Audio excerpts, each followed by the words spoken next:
Yo, JD here, Tyre Lewis, and as you can see, back on F1 2020 as always, and we are back with some more league racing, and this time it's actually been quite a while, but it is the World Online Racing League, WOR, and we arrive at France. Haven't uploaded every single race of this championship because this has been a very up and down season for me. However, as I said in my most recent videos, I feel like we've been driving incredibly well recently. The results have definitely transferred over into TSRL, but I feel in this league, I feel like it's just a matter of time,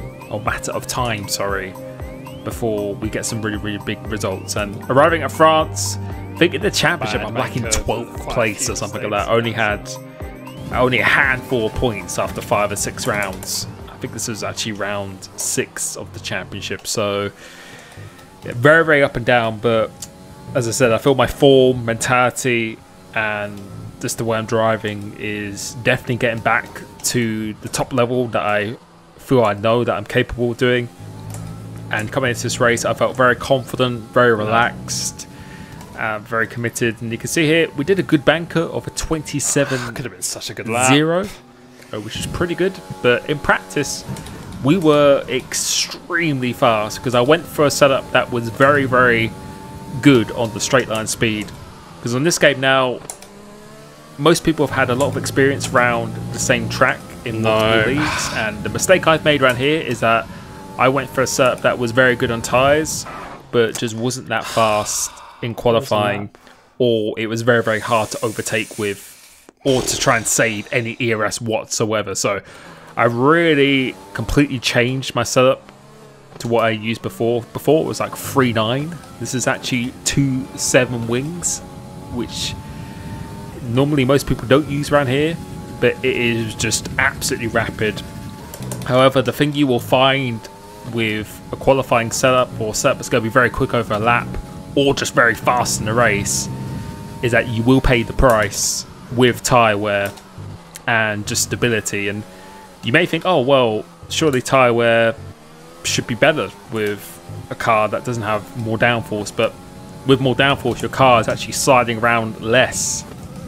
With this setup, I was sliding around quite a lot during the corners, and that's why you probably see some people's qualifying laps and people who are, don't like to call them quali merchants because that's not the right word to say, but people who are very fast in quali but maybe don't quite match it in the race, you will see that they slide around quite a lot because the game allows you to do that.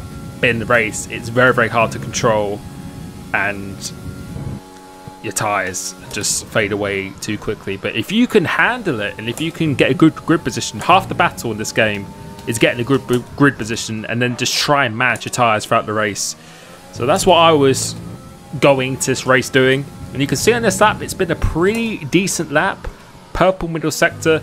That long left I kept struggling with. You can see on the previous laps I just went out wide. That last corner wasn't great either. And coming across the line, it is going to be a 26.9, which is still pretty strong. Fuck's sake. But my PB was a 26.6 that won't be enough for top 5 in practice. So That's if I did that, that would have been enough for pole position. But of course, have to do it when it counts. A bit disappointed not to get an 8. I think we could have maybe started P4 there, but I knew in the race that the speed on a straight line was just absolutely insane. So if I could look after my tyres and keep myself in contention, then I knew that this grid position wasn't too bad to be in at all. So we're lining up on the grid here. We've got 3 lights, 4 lights, 5 lights, waiting for them to go out, trying to get a good start. Let's see what we do. And we do get a very good start. Out tractioning Jonas on the left-hand side in the Red Bull. Smarting the gap on the right side, got around the outside of him, and JKB as well, trying to go into the position in 4th place, then dropping down another position, couldn't quite make it to going through that corner, and we have a perfect start really. Was trying to get JKB as well, which is V7E. Up ahead he just uses a different gamer tag, but sussing in behind, and I think you're about to see, there's a lot of raw footage in this race by the way, so be prepared for a semi-long video, as it typically always is, but I think there's a lot of footage that will definitely be useful to a lot of people watching.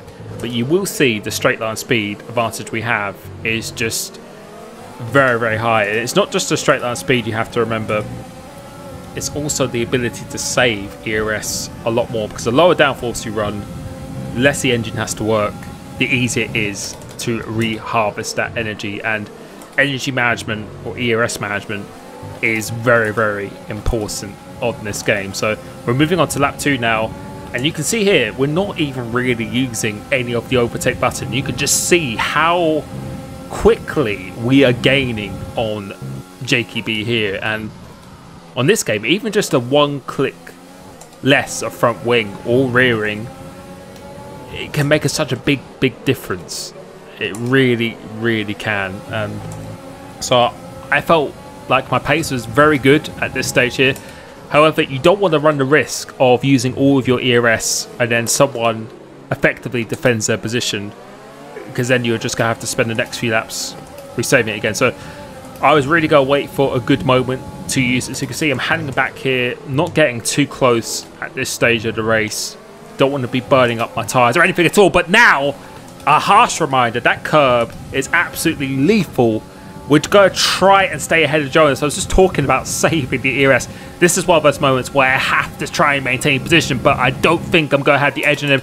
And I quickly, well, not quickly, but towards the end of that corner, I realised that it was going to be very, very ambitious to hold it round the outside there. And that is just a bunch of ERS wasted that we didn't need to do. And again, another reminder that any lapse in concentration can really, really change the outcome of your race here. But I think we're about to see LVA Brown in P2 has actually gone off. So that's the Haas who is out of the race. And now we're up into P5 now. It was actually the 2 Haases of Keedon, Lutt, CRG Lutt and Brown who are leading. So that's one of them out, which promotes us into P5.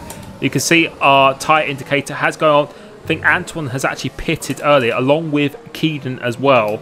So JKB, Jonas and myself decide to stay out. And round here, it's really the softer hard strategy. Softer medium is actually impossible, unless you're probably maybe on PC or you're just Mr. Jana Otmir.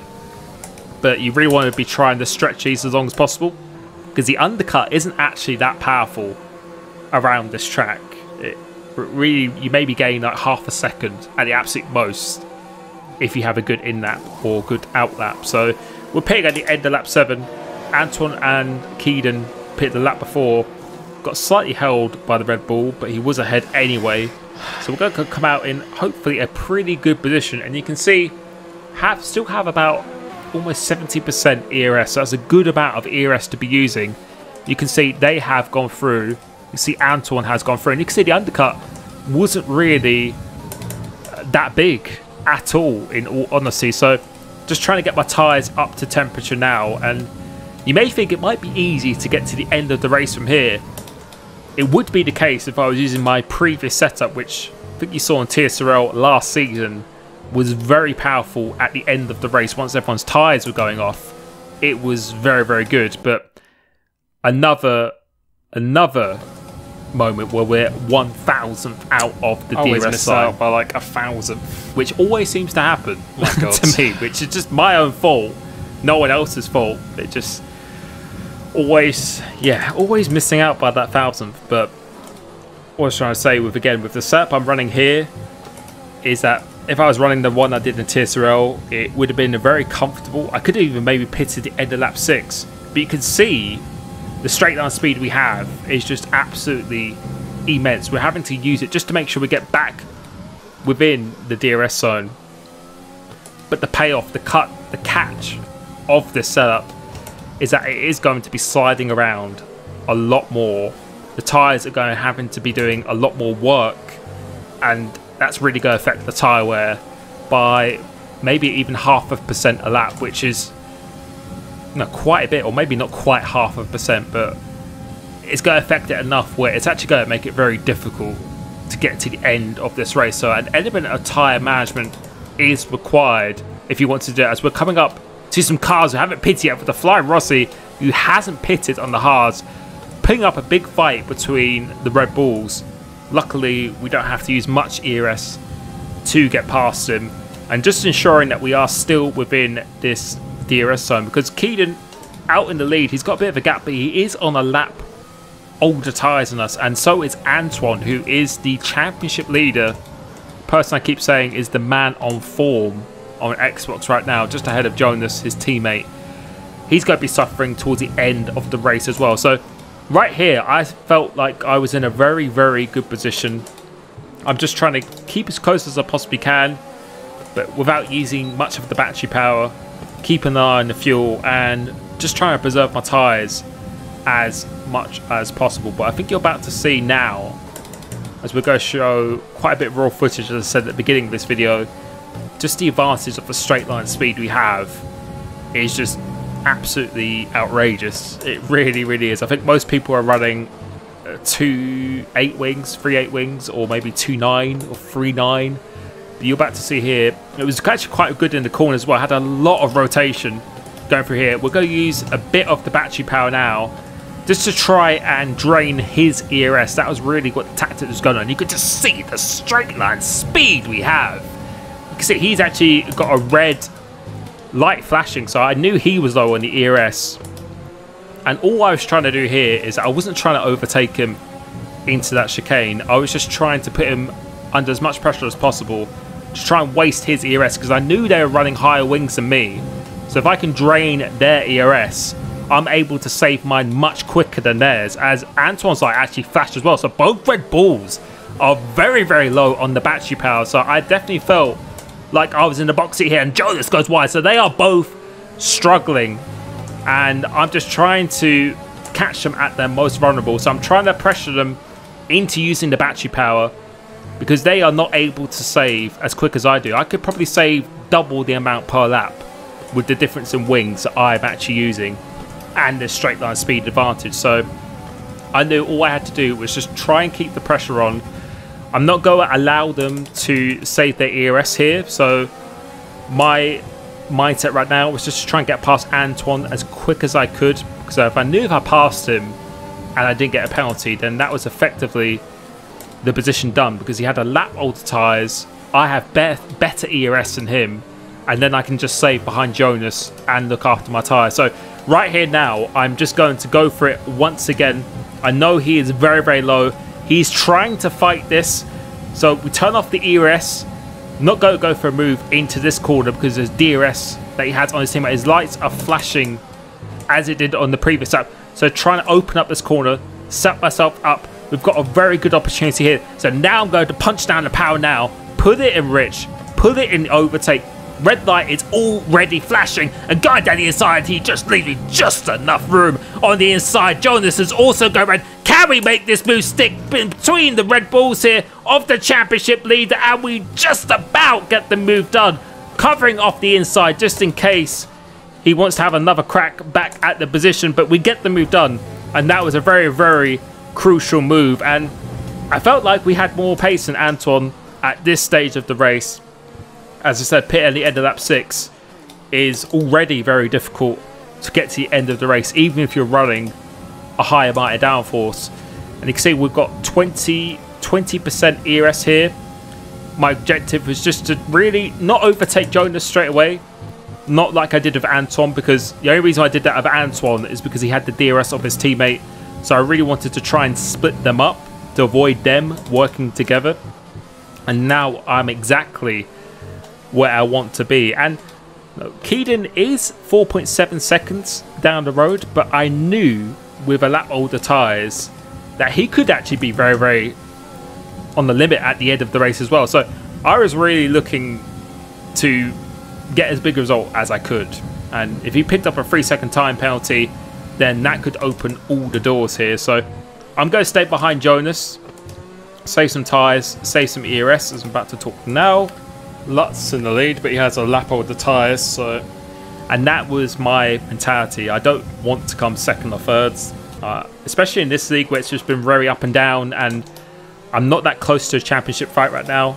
I really can afford to take as many risks as I can, because I just want to get the maximum result, which of course is to try and win the race. So right here over the next coming laps, I'm just saving the ERS. You can see how much ERS we've saved in like a lap, or lap or 2 laps is like 20%.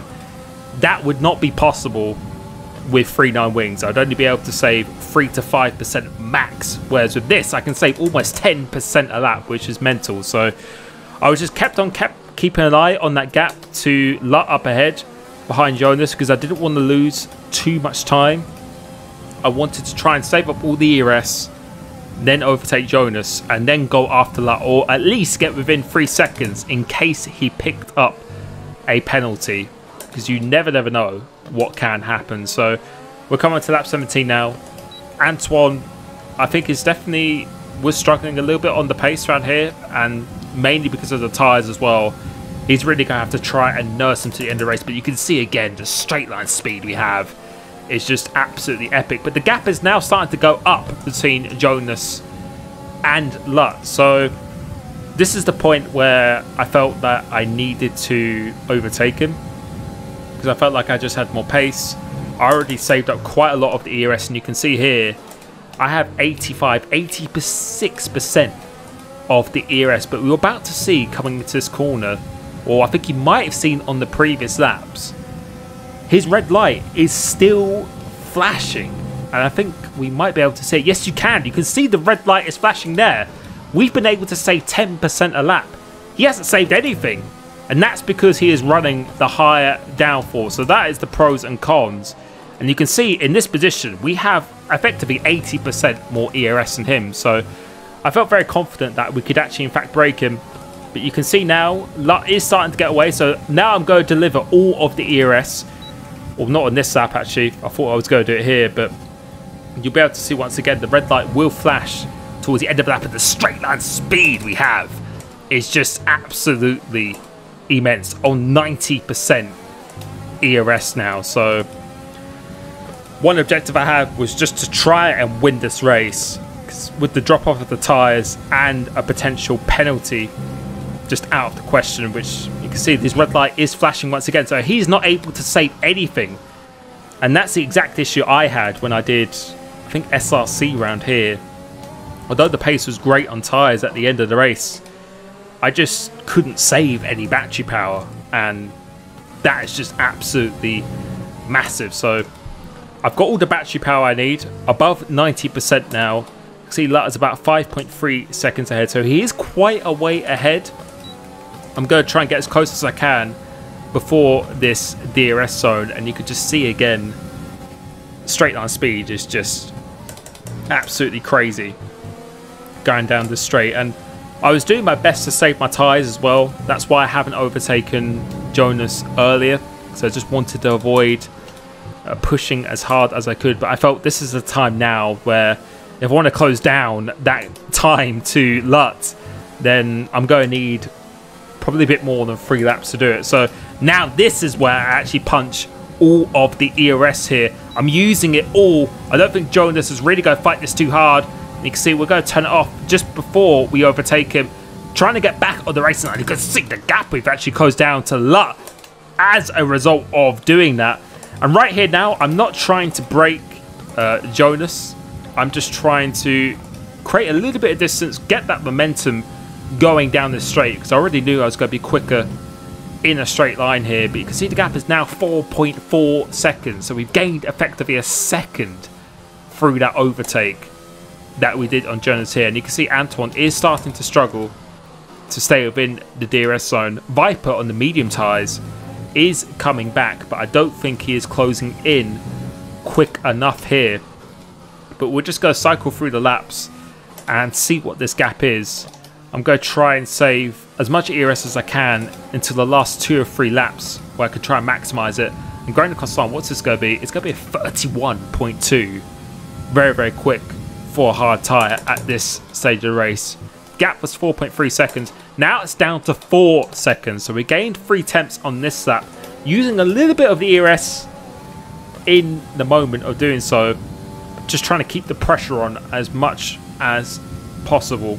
So I was unaware of how many warnings Lut may have, or if he received the puncture as well, I really want to be as close as I possibly can to him. You can see at the end of lap 22, didn't use that much ERS on that lap here. You can see Antoine is still within the DRS zone of Jonas. Moving on to lap 23, the gap has actually gone back up to 4.3 seconds, and you can see here the tyre wear is 60%, 59% rear. So that's when the tyre indicator first comes on. It's at 60% when you're on the hard tyre. Let's see what the gap is now. It's still saying at 4.3 seconds. Still have the 2 Red Bulls behind me. Still have 40% ERS to play with, as Jonas actually has a 3-second time penalty. So that is one less thing to worry about. Let's see what happens here at the end of 24. The gap is still relatively the same. Jonas is starting to drop off just a little bit now. You can see we've got 50% of the ERS here.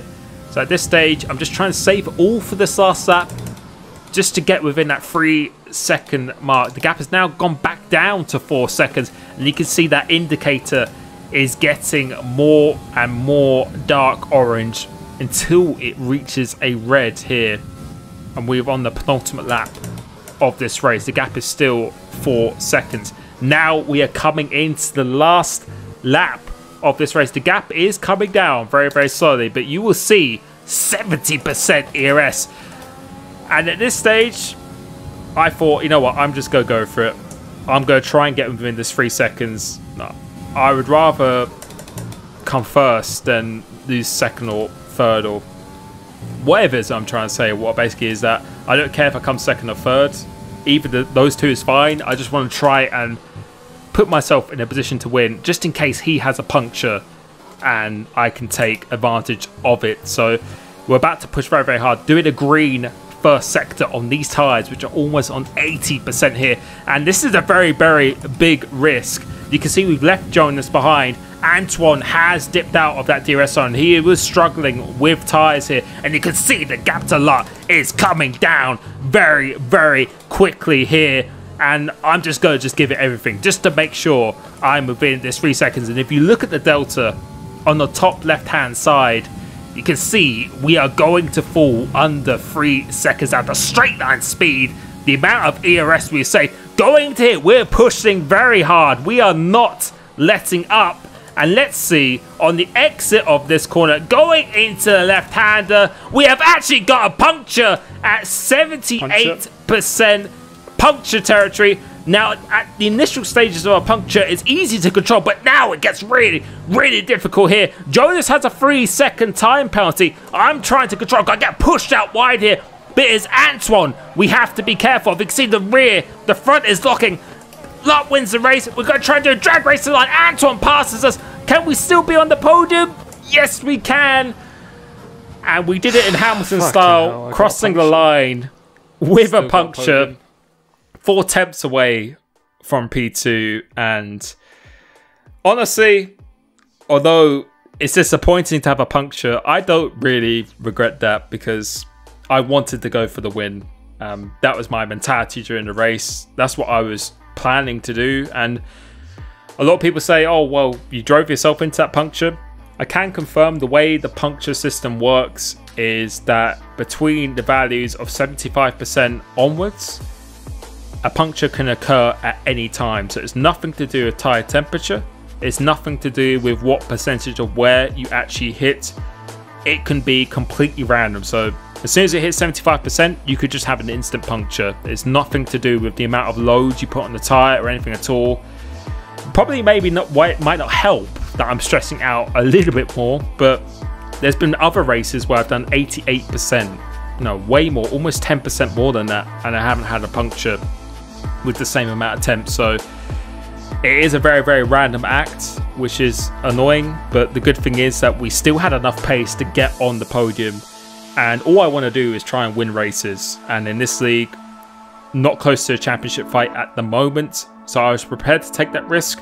And I just had a very, very good time doing it as well. So I really hope you enjoyed that. Thank you so much for the support on all of my videos, all of my streams on a Monday and Friday, 8 PM.